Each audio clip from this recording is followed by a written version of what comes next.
గురుభ్యో నమః. రాజమాతంగ దేవుని నమః. వీక్షకులకు వందనం. మామయ్య కబుర్లకు స్వాగతం. హన్సికా ప్రదీప్ మోత్వాని 1991 ఆగస్టు 9న ముంబైలో జన్మించింది. ఈమె తండ్రి ప్రదీప్ మోత్వాని వ్యాపారస్తుడు, తల్లి మోనా మోత్వాని ప్రసిద్ధికి చెందిన డెర్మటాలజిస్ట్, చర్మ వైద్యురాలు. హన్సికా చాలా సీరియళ్లలోనూ సినిమాల్లోనూ చిన్నతనంలోనే నటించింది. 2001 నుంచే షకలక బూమ్ బూమ్, హమ్ దోనో హై వంటి సీరియళ్లలో చైల్డ్ ఆర్టిస్ట్ గా చేసింది. అవే కాకుండా హవా, కోయి మిల్ గయా, అబ్రకదబ్రా, జాగో వంటి సినిమాల్లో కూడా కనిపించింది. 2007లో పూరి జగన్నాథ్ తీసిన దేశముద్రి సినిమాతో తెలుగు తెరకు హీరోయిన్ గా పరిచయం అయింది. టాలీవుడ్ లో మొదటి సినిమాతోనే హిట్ కొట్టడమే కాకుండా అందరి దృష్టిని తన వైపుకు సునాయాసంగా మళ్లించుకుంది. అంతేకాకుండా ఈ చిత్రానికి గాను ఉత్తమ నూతన నటి అవార్డుని, ఫిల్మ్ఫేర్ అవార్డుని కూడా అందుకుందాము. తర్వాత 2008లో జూనియర్ ఎన్టీఆర్ పక్కన కంత్రీలో రామ్తో మస్కా చిత్రంలో నటించి మంచి మార్కులు సంపాదించుకుంది. ప్రభాస్ నటించిన బిల్లా సినిమాలో ప్రియాగా గెస్ట్ రోల్ లో నటించింది. జయీ బావలో కళ్యాణరామ్తో జతకట్టిన ఈ చిత్రం ఊహించిన అంచనాలను చేరుకోలేకపోయింది. తర్వాత నితిన్తో సీతారాముల కళ్యాణంలో నటించింది. అది కూడా బాక్సాఫీస్ వద్ద బోల్తా కొట్టింది. దాంతో తన దృష్టిని తమిళ పరిసరం వైపు మళ్లించింది ఆమె. అలా 2011లో మా పిల్లై సినిమాతో తమిళంలో బోని కొట్టిన విజయం మాత్రం దక్కలేదు. అయినా వెనుకడుగు వేయకుండా హిట్ కోసం పట్టుబట్టి మరీ తమిళంలో సినిమాలు చేస్తూనే వస్తుంది. తమిళంలో విజయ సరసన నటించిన వేలాయుధం సినిమాతో విజయాన్ని అందుకుంది. అటు తమిళంలో సినిమాలు చేస్తూనే ఇటు తెలుగు సినిమాలపైన దృష్టి సారించింది ఆమె.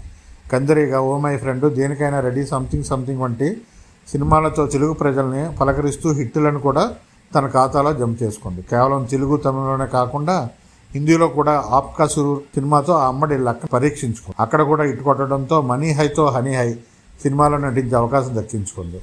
తన అందంతో ఎందరో కుర్రకారు మనసుల్ని ఉగ్రు తొలగించిన హన్సిక తన సింబుకే సొంతమని అప్పట్లో ఓపెన్ గా చెప్పేసింది. తమ గురించి హల్చల్ చేస్తున్న పుకార్లన్నిటికీ మేము లవ్ లో ఉన్నమాట నిజమే అంటూ ఫుల్ స్టాప్ పెట్టేసింది జంట.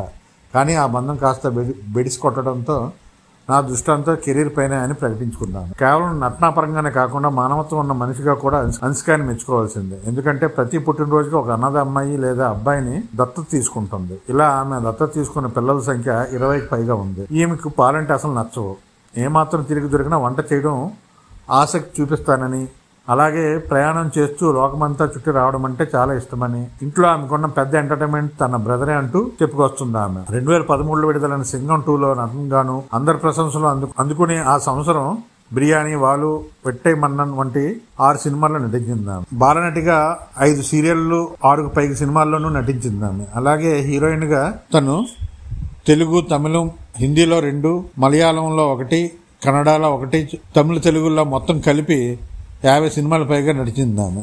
తను నటించిన మొట్టమొదటి చిత్రానికి, హీరోయిన్ గా తను చేసిన మొట్టమొదటి చిత్రానికి, తెలుగులో దేశముద్రి చిత్రానికి గాను ఉత్తమ నూతన నటిగా ఫిల్మ్ఫేర్ అవార్డు అందుకుంది ఆమె. 2 వెబ్ సిరీస్ లో నటించింది ఆమె. ఇంకో వెబ్ సిరీస్ లో కూడా నటిస్తుంది. హన్సికా గారు, మీకు మామయ్య కబుర్లు మరియు వీక్షకుల తరపున జన్మదిన శుభాకాంక్షలు.